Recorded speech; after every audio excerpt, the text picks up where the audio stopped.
Hello, everyone. Welcome to Crush on This and our first ever New Zealand Sauvignon Blanc episode.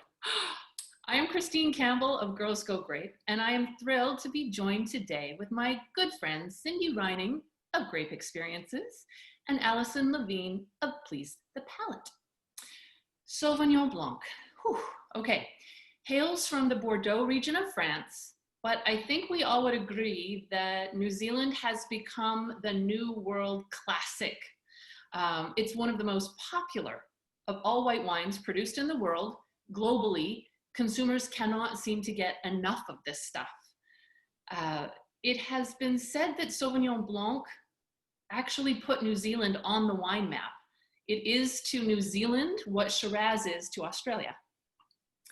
Of the 100,000 hectares currently planted under vine worldwide, 1/3 of all of those vines are in France, but 17% are made up in New Zealand.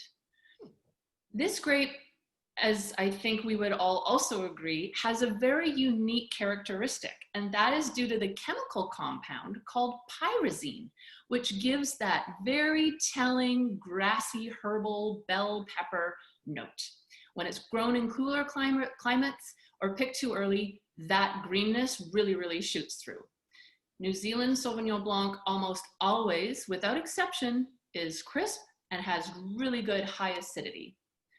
Okay, Cindy, I want to know, what Sauvignon Blanc from New Zealand are you crushing on today, my darling? Well, I really am enjoying the White Cliff Sauvignon Blanc Winemaker's Selection. 2019 for only $16. Cool. And that's one thing I love about New Zealand Sauvignon Blanc. So many of the wines are at such an affordable price point. You can afford to just get a couple bottles, open them in the afternoon, and it's such a lovely refresher. This particular wine is from Marlborough, New Zealand, and it's in the northern part of the South Island. That has a screw cap for emergency opening, of course, and it's named after the 100-foot high white river cliffs bordering the original vineyard site on the family's estate. I love learning about why a wine is named, after it is, or what the label indicates. Totally. So apparently the 2019 vintage was one of the best seen in that area in decades. It was a hot summer, lower fruit yields, and the harvest actually occurred about 2 weeks earlier than usual. And it only took about 3 weeks to complete it with just one minor rain. So people were pretty excited about that. Although with the climate change, they're pushing the picking up a little bit earlier. So about this wine, it is absolutely fabulous. It's produced with enjoyment in mind. That's what I've understood. And this delivers. It is bright and it's lively. That mouth-watering acidity, Christine, you mentioned, is right there in this glass. Intense tropical notes, mango, passion fruit, nectarines, orange blossom, lemon zest, and even elderflower on both the nose and the palate. It is really a beautiful refresher. And I can see it going with maybe some smoked salmon appetizers and, fresh fruit, just you name it. Summertime is right here in this glass. So. Sounds outstanding. I want me some of that right now. I think you should. Allie, over to you, my dear. I mean, like Cindy, when you go to New Zealand, Marlborough is sort of the place for Sauvignon Blanc. So I also went to Marlborough. I picked up a very cool wine. It is the Grey Wacky natural wild Sauvignon from Marlborough. The winemaker and owner of Grey Wacky is Kevin Judd, who's pretty famous. He's one of the pioneers, and you may not know this, or maybe you've heard of his name for two reasons. First of all, he is the founder of Cloudy Bay. And so he was very important there in sort of, the first 25 vintages of a very famous winery from New Zealand. The other thing is that while he was developing his wine career, he was also developing his photography career. Ooh. And he is a very well-known photographer. I actually have a few note cards from him where he captures things in the vineyard.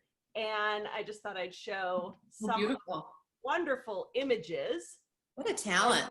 that he picks up, you know, in the vineyard during harvest and throughout. Love it. He started Grey Wacky. Grey Wacky is actually the New Zealand name for the soils. It's a type of rock. It's a sandstone. Wacky being W-A-C-K-E, not wacky crazy, but Wacky being a German name for a type of sandstone. But it's the general rock you'll find throughout the area, and so he named it Grey Wacky. And this Sauvignon Blanc is a natural fermentation. It just offers a different perspective of Sauvignon Blanc. It's natural for yeasts, a natural fermentation. It's a really cool wine. It has that brightness that you expect. It has a lot of summer fruits, peaches, nectarines, a lot of the same things that Cindy, you were kind of picking up. It has an herbaceousness, but not in the green grassy way that you might think of New Zealand Sauvignon Blanc, but it does have a little bit of that. And then there's just a little hint of kind of like smoke, like a flintiness. And what's really cool that I like about on the palate is that it's got that bright acidity, but it has this lovely texture that lingers on the front of the palate. So instead of that kind of acid that burns you in the back, this is really lingering up front. It retails for about $25. And what's also really cool is that it's not, you know, New Zealand Sauvignon Blanc, you usually think of like, we're in 2020 now, so we must be drinking 2019. The 2017 was released in 2019. The 2013 was released in 2015. They don't release their Sauvignon Blancs for 2 years, or at least to the US market. And so these are wines with a little bit of aging potential, you know? So very cool. Yeah, you know, one thing I love about these wines too, I mean, everyone, so many people think, oh, New Zealand Sauvignon Blanc, grapefruit, boom, I love it, I'll take it. But there are so many nuances to these wines, depending on where they're grown, who's making them, as we all know, that if you drink enough of New Zealand Sauvignon Blanc, you're going to understand that there are differences, and you're definitely going to have your favorites. 100%. 100%. And I also went to Marlborough, and all three of us, but it is the most popular region, right? So I'm doing Astrolab 2019. Good one. Blanc. This is from a very talented winemaker, Simon Waghorn. And what I loved, another person that I met at the Vancouver International Wine Festival, I asked him about the story of what is Astrolab? What does that even mean? And it's a astronomical instrument that they use to calculate ships. So one of these French explorers was navigating the coast of New Zealand using this Astrolab. And when Simon said, I'm going to develop my own wine label, he wanted to pay homage to the Marlborough, you know, this explorer finding this beautiful place that potentially and eventually and now is this incredible winemaking stamp in the world. It's so fabulous. And they started this label in 1996. So, you know, in the glass, it's, as you were talking about the complexities of New Zealand Sauvignon Blanc, it's not just that simple off-the-cuff white grapefruit. This has gooseberry, white currant, passion fruit, lime.